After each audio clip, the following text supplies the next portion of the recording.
এই রাজ্যে কি ওয়াকফ বিল আইন চালু হবে নাকি? এই পশ্চিমবঙ্গ আরো 27খানা স্টেটকে লোক দেখাবে যে ওয়াকফ যে বিলের যে এটা আইনটা পাস করিয়েছে সেটা অত্যন্ত অমানবিক আইন, অত্যন্ত অসাংবিধানিক। ওরা গায়ের জোরে টাকার জোরে ক্ষমতার বলে কেন্দ্রতে যেহেতু ক্ষমতায় আছে সেই জোর দেখাচ্ছে, কিন্তু ভারতবর্ষের 80% উপরে হিন্দু ভাইয়েরাই কিন্তু এই ওয়াকফ বোর্ডের বিরুদ্ধে যে আইনটা পাস করা হয়েছে তার জন্য তারা সবাই কিন্তু প্রত্যেক জায়গাতে তারা করছেন, মানে অংশগ্রহণ করছেন এবং তার বিরুদ্ধে কিন্তু প্রতিবাদ করছেন। এই আইন প্রত্যাহার হবে।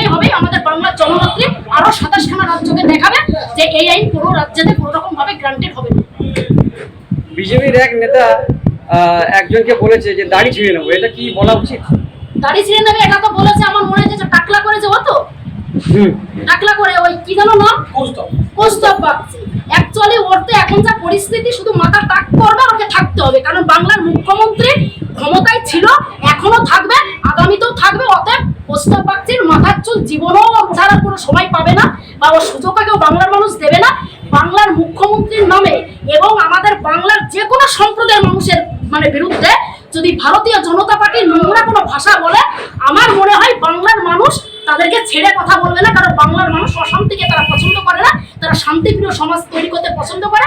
যার জন্যই মাটি মানুষ তৃণমূল কংগ্রেসকে 2011-তে দিয়েছে গতি দখল করার, এখনো আছে, আগামীতেও দেবে। 2026-এ মাটি মানুষ তৃণমূল কংগ্রেস লক্ষ লক্ষ কোটি ভোটে জিতবে, আর ওই মোদী সরকারকে দেখিয়ে দেবে যে পশ্চিমবাংলার মানুষ আমরা আজকে সংখ্যালঘু সেলের এই জয়নগরে পদ্মারহাটে যে সভাটা হলো, কেমন সাড়া পেলেন? এখানে প্রথম কথা আমি এসে খুবই খুশি। তার একটাই কারণ, আমি তো পশ্চিমবাংলার প্রত্যেকটা জেলাতেই যাই, প্রত্যেকটা বিধানসভাতে যাই, লোকসভাতে যাই, সব মানে মঞ্চে বক্তব্য দিতে। তো আমাদের বাংলার সত্যি সংস্কৃতি, কালচার, যে রীতিনীতি, আমাদের যে আদর্শ, আমাদের যে ভালোবাসা, একতা, ঐক্যতা, এটা তো অত্যন্ত মানে যথেষ্ট ভালো। মানে যতই নাম করবো ততই কম হবে। কিন্তু এই জয়নগর বিধানসভাতে আমি এসে, আমি এমএলএ সাহেব আমার বাদিকে বসে আছে, সত্যি কথা বলতে এমএলএ সাহেবের ফ্যান আমি। আজকের থেকে ওনার বক্তব্য আমি শুনে আমি মুগ্ধ এবং আপ্লুত এবং অনেক আনন্দিত।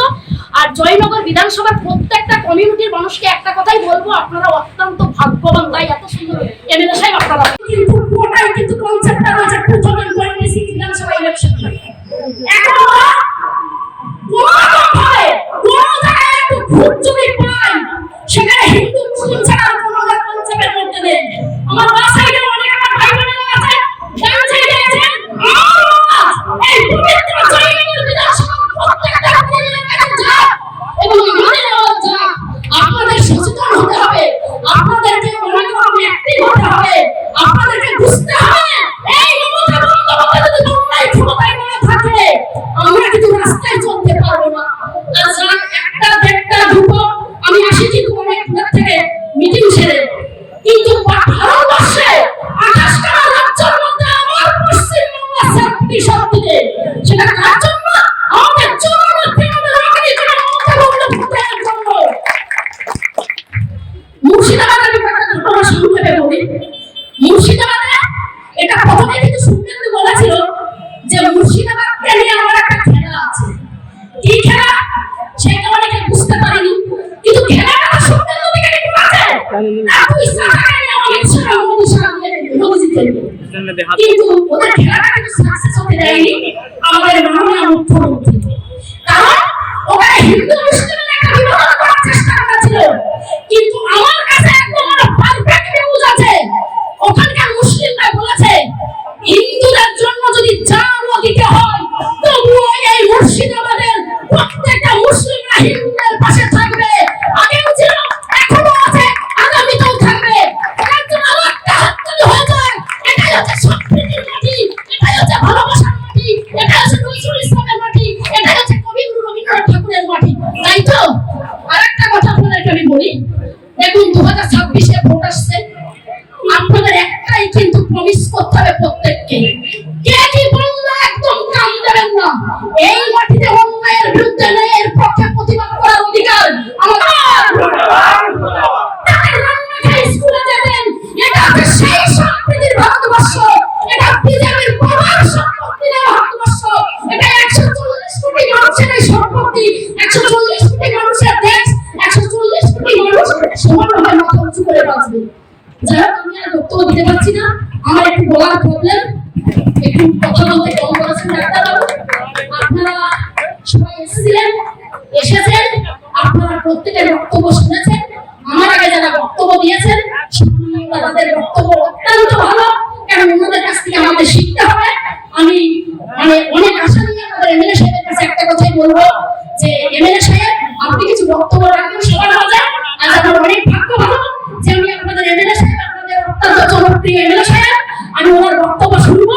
আর লাস্টে একটা কথাই বলবো বিজেপিকে যে পানি মাঙ্গেগা, कोल्ड ड्रिंक्स मिलेगा, एक रसगुल्ला मांगूंगा तो 7 कला का मिलेगा, लेकिन बंगाल मांगूंगा तो तुमको फाड़ूंगा।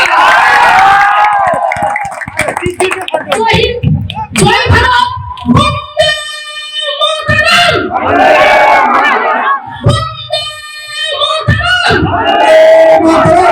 वंदे मातरम।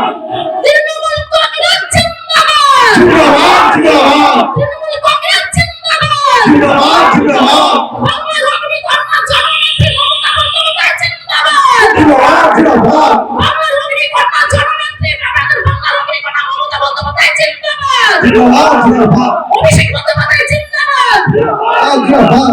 প্রত্যেকে ভালো থাকবেন, বড়দেরকে শতকোটি প্রণাম জানিয়ে এবং আমার ছোট ভাই বোনদেরকে অনেক অনেক ভালোবাসা জানিয়ে জয়নগর বিধানসভার অত্যন্ত জনপ্রিয় এমএলএ সাহেব, আমি এমএলএ সাহেবের চরণে শতকোটি প্রণাম জানিয়ে এখানে উপস্থিত আছেন আমাদের বন্দনা লস্কর দিদি, যিনি 40 নম্বর জেলা পরিষদের সদস্য, ওনাকেও আমি শতকোটি প্রণাম জানিয়ে সেই সঙ্গে দক্ষিণ বারাসাতের পঞ্চায়েতের প্রধান তো কি নাম জানো?